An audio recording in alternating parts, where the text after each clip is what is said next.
donc on est bien sur le dé de cinétique chimique, mais vu les circonstances et ce qui se trouve dans l'actualité actuellement, qui fait qu'en gros, hein, déjà on ne peut pas se retrouver ensemble, j'aimerais faire quelque chose d'un peu particulier,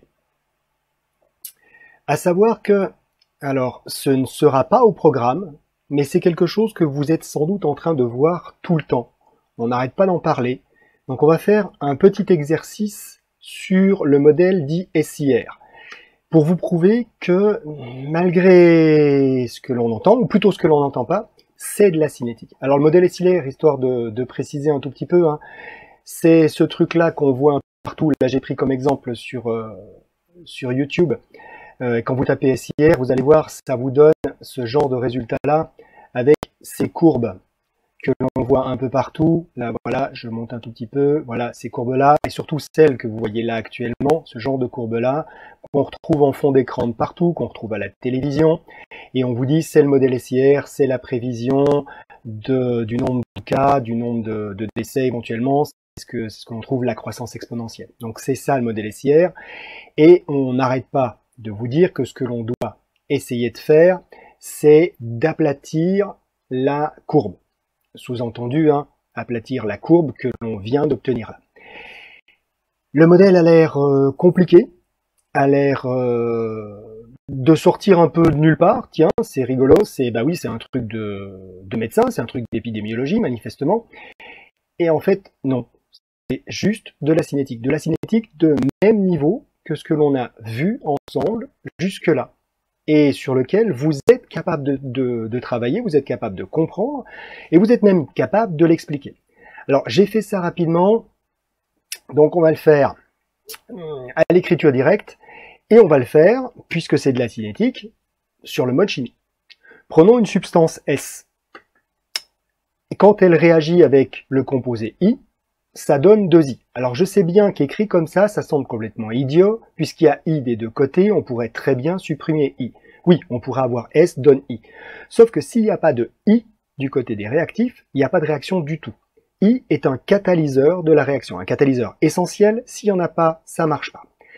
Mais en même temps, c'est bien un catalyseur, mais un catalyseur qui est fabriqué par la réaction. Étant fabriqué par la réaction, on parle ici d'une réaction qui est dite autocatalytique. Elle produit son propre catalyseur. Ce qui veut dire qu'au fur et à mesure que la réaction va démarrer, qui va démarrer forcément très lentement au départ, puisqu'il y a très peu de catalyseurs, il y a très peu de I, elle va s'accélérer puisqu'il y aura de plus en plus de I dans la solution. Donc une réaction autocatalytique, vous en connaissez probablement une, la réaction de décoloration du permanganate de potassium. Vous savez, cette substance violette très très foncée qu'on utilise dans les TP en général parce qu'elle se voit bien. C'est une réaction qui est très lente au début, mais qui va de plus en plus vite, parce que le catalyseur de cette réaction-là, ce sont tout simplement les ions manganèse 3 qui sont formés au cours de la réaction. Donc c'est donc là aussi une réaction autocatalytique. Voilà, on a cette réaction autocatalytique, S plus I donne 2I. Bien entendu, on pourrait chimiquement supprimer I, mais ce serait une perte d'information. Donc on va le laisser comme ça. Ce composé I se transforme, lui, en un composé R lors d'une deuxième réaction. Il y a donc ici deux réactions, on est donc en cinétique plutôt complexe et pas en cinétique simple. Mais c'est pas un problème.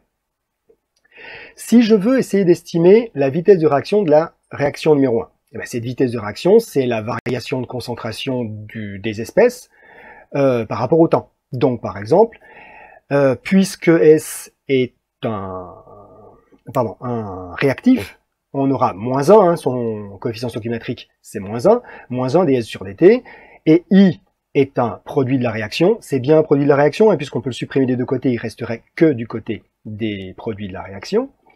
On aurait 1, c'est le coefficient stoichiométrique qui nous resterait, di sur dt. Et ça, ben, a priori, ça possède un coefficient de vitesse, K1 par exemple, parce que c'est la réaction 1, et puis ce sera sans doute proportionnel aux concentrations des deux espèces S et I. Est-ce que c'est d'ordre 1? Très honnêtement, j'en sais rien. C'est l'hypothèse que je fais ici, que c'est d'ordre 1 par rapport à chacun des deux réactifs. Mais j'en sais rien, c'est juste une hypothèse de départ. Pour la deuxième réaction, on peut écrire la même chose. V2, c'est moins DI sur DT, ou DR sur DT. Encore une fois, là, il n'y a pas d'ambiguïté cette fois-ci, hein, puisqu'on a bien un réactif et un produit de la réaction. Et puis, je prends un coefficient de vitesse K2 et une concentration I2. Il n'y a pas de souci. Là, C'est exactement ce qu'on a fait en cours, pas de difficulté. Ce qui veut donc dire que là maintenant, je peux écrire que la variation de concentration du composé S, eh bien, c'est moins K1 SI, c'est ce qu'on avait écrit juste au-dessus. D'accord? Que la variation de concentration de R, le produit final, c'est K2I. Voilà, c'est écrit juste au-dessus. Par contre, quand je veux estimer la variation de concentration de I, c'est un peu plus compliqué parce que j'ai pas de réaction où il n'y a que I. I est dans les deux réactions. Mais DI sur DT, je l'ai ici. DI sur DT, c'est moins DS sur DT. Et je l'ai également là. DI sur DT, c'est moins DR sur DT. Enfin, c'est moins DI sur DT qui est égal à DR sur DT, mais c'est la même chose, vous avez juste à changer le signe de côté. Ce qui veut donc dire que je peux additionner tout simplement ces deux termes. DI sur DT, c'est d'un côté moins DS sur DT, plus moins DR sur DT. J'ai bien dit plus moins, hein, je fais apparaître juste le moins ici, mais c'est bien ce qui se passe. J'additionne tout simplement les deux termes, puisque j'ai deux réactions. Ce qui donnerait, hein, si on remet les cas, les lois de vitesse, ce qui donnerait ceci. Et là, donc, je me retrouve avec trois équations différentielles dans un système avec trois inconnus. Alors, c'est pas insolvable, c'est juste pas du niveau qui est demandé actuellement. C'est pas du tout insolvable, on peut très bien le résoudre, vous seriez sans doute capable, avec un petit peu d'aide, de le faire. C'est du niveau licence, fin de licence sur une licence de maths, par exemple. Voilà, donc c'est pas très compliqué, ça se fait très bien. Mais on n'a pas besoin. On n'a pas besoin de résoudre ce système d'équations différentielles, qui reste quand même quelque chose de relativement compliqué. On peut très bien le faire à la main. Et je vais vous montrer comment on peut faire et comment c'est fait, dans les faits, quand on fait ça un petit peu à l'arrache sur un coin de table. Je crée un tableau avec la concentration en S, la concentration en I, la concentration en R, et puis les variables, les variations que je viens d'établir. Et puis je vais prendre des valeurs de départ. Je dis S au départ c'est 100. Pourquoi 100? Juste pour simplifier les choses, parce qu'au moins comme ça, voilà, c'est une valeur qui est simple à utiliser. Il me faut au moins 1 pour I, parce qu'il ne faut pas que ce soit nul. Si c'est nul, le système est à l'arrêt, donc de toute façon, il n'y a pas de catalyseur, hein, donc les réactions ne se passent pas, donc il me faut au moins 1 ici. Et puis on va partir du fait qu'il n'y a pas encore de R pour l'instant. Et à partir de ça, je peux calculer DS, DI et DR. Alors, pour calculer DS, vous le voyez dans l'équation qui est juste à côté, il faut la valeur de K1. On va prendre un centième. Pourquoi un centième? Encore une fois, c'est juste parce que ça va être simple pour les calculs, moi, dans mon tableau. C'est tout. Donc j'ai pris un centième. Ce qui veut donc dire que mon DS sur DT, ce sera moins 1 centième fois 100 fois 1, c'est-à-dire moins 1.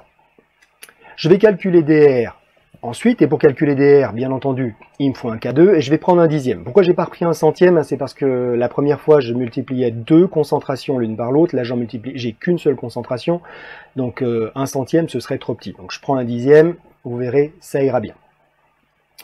Et ça fera donc ici 1 dixième fois 1, I est égal à 1, ça fait donc sensiblement 0. Dans mon calcul, là, mon tableau, je ne vais pas m'embêter, j'arrondis à l'entier le plus proche, 0 donc. Et pour la valeur de DI sur DT, bah, c'est moins DS sur DT, donc le moins 1, moins DR sur DT, donc moins 0. Moins 1, moins 0, ça fait 1. Voilà, j'ai fini ma ligne.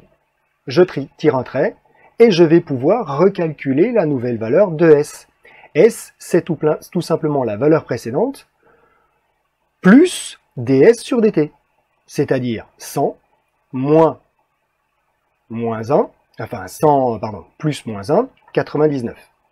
Je fais la même chose pour I, ça fera donc 1 plus 1, 2, et puis 0 plus 0, ça reste 0. Ceux qui ont pensé à autre chose, concentrez-vous s'il vous plaît. Je recalcule mes DS sur DT. J'ai donc cette fois-ci moins 1 centième fois 99 fois 2. Donc 1 centième de 198, ça va faire moins 1 centième de 198, on va dire ça fait moins 2. On arrondit un petit peu. Ça fera 2 centièmes ici, c'est-à-dire toujours 0. Moins 2, moins 2, moins 1 centième, moins 2 centièmes, ça fait 2, voilà, ça change pas, Pour l'instant, R n'a pas d'importance. Et puis, je recommence. Cette fois-ci, j'ai 99 moins 2, 97. J'ai 2 plus 2, ça fait 4. Et je vais continuer comme ça, ligne après ligne. Ce qui va me permettre de remplir mon tableau. Alors évidemment, fait comme ça à la main, ça va vite être très chiant. Par contre, on a normalement à notre disposition sur nos ordinateurs des logiciels qui s'appellent des tableurs. Et un tableur, ça sert à faire justement des calculs. Donc c'est exactement ce qu'on va faire. Je vais remplir tout simplement le même que celui que je viens de faire, mais le remplir directement dans le tableur. Donc ça prend un tout petit peu de temps, hein. Il faut que je tape au fur et à mesure. Voilà, K1, K2, donc 001 c'est le centième et le dixième que j'avais tout à l'heure. DS, et bien voilà, je vais rentrer la formule, donc ce sera moins le K1. Alors les dollars qui apparaissent là, c'est parce que je veux que cette valeur-là soit toujours reprise au même endroit, mais c'est pas grave, fois S fois I, c'est le calcul. Et puis je calcule DR, donc il sera égal cette fois-ci à K2, toujours avec les dollars, mais ça, il faut connaître Excel pour savoir pourquoi je suis en train de mettre ça, fois I. Et puis la valeur de DI, ce sera eh bien, moins la première, moins la deuxième. Donc ici le moins 1, moins 0,1. Voilà. Pour le calcul du S suivant, je vais lui dire tout simplement ce que je veux, c'était la valeur précédente, moins le DS que j'ai viens de calculer. Je remplis. Il a fait le calcul, c'est le 99 qu'on avait tout à l'heure. Ce sera exactement le même calcul pour les suivants, hein, c'est I moins DI, et puis R moins DR. Mon calcul de DS est strictement identique au précédent, je le tire, et ensuite chaque ligne va être calculée de la même manière que les précédentes. J'ai juste à tirer, tous les calculs sont faits, ça va quand même plus vite qu'à la main. Je sélectionne mes 3 premières colonnes, et on va mettre ça dans un beau graphique en courbe, voilà. Et c'est magique. Voilà la courbe du modèle SIR qui vient d'apparaître. On change les valeurs, ça change la courbe et on fait adapter. Voilà, c'est pas très compliqué. J'espère que vous arrivez toujours à suivre. Donc si jamais il y a des problèmes, vous n'hésitez pas à renvoyer des messages. D'accord. Si vous avez compris jusque-là, normalement vous devriez être capable d'utiliser ce système-là, de le réexpliquer à quelqu'un d'autre, de voir qu'il n'y a rien de magique à l'intérieur, d'accord? Que vous avez, vous, les compétences en première année pour expliquer ce que c'est qu'un modèle SIR. Alors après, bien entendu, on peut s'amuser à raffiner un tout petit peu le système, faire ça un peu plus joli, comme par exemple, regardez, si on y rajoute des petits curseurs, un graphique un peu plus joli, eh bien on peut raffiner un petit peu le modèle, voilà, ça bouge un peu plus vite, ça fait plus joli, mais c'est exactement le même système, ça change rien, là juste on a rajouté pour que les gens puissent jouer. On peut aussi modifier, bien entendu, la quantité de personnes infectées dès le départ, ça va de soi. On peut y rajouter éventuellement le seuil de saturation des systèmes de santé, qui complique le modèle SIR. On peut éventuellement même, et vous voyez qu'il y a des choses qui se paraissent un peu bizarres, hein, quand le système de santé est totalement défaillant ou inexistant, on a finalement moins de morts parce que, enfin moins de personnes infectées parce que tout le monde meurt en fin de compte. On peut ici rajouter par exemple le taux de mortalité, faire varier le taux de mortalité. Voilà, c'est toutes des choses qu'on peut rajouter facilement sur le modèle de départ. Si vous avez un minimum, mais vraiment un minimum de compétences avec Excel, vous pouvez le faire vous-même. Je mettrai le fichier Excel qui vient d'être créé là à l'instant en lien dans le système. Vous pourrez l'avoir donc directement à votre portée sur Moodle dès qu'il sera téléchargeable. En tout cas en dessous de la vidéo, de l'endroit où vous avez trouvé la vidéo, vous trouverez le modèle à votre disposition. Voilà, c'était juste une petite aparté sur ceci. Ce ne sera bien entendu pas au programme des examens, mais ça me semblait intéressant de montrer que l'actualité est en lien avec ce qu'on est en train de voir et que ce n'est pas déconnecté, ce serait peut-être bien de le rappeler un tout petit peu.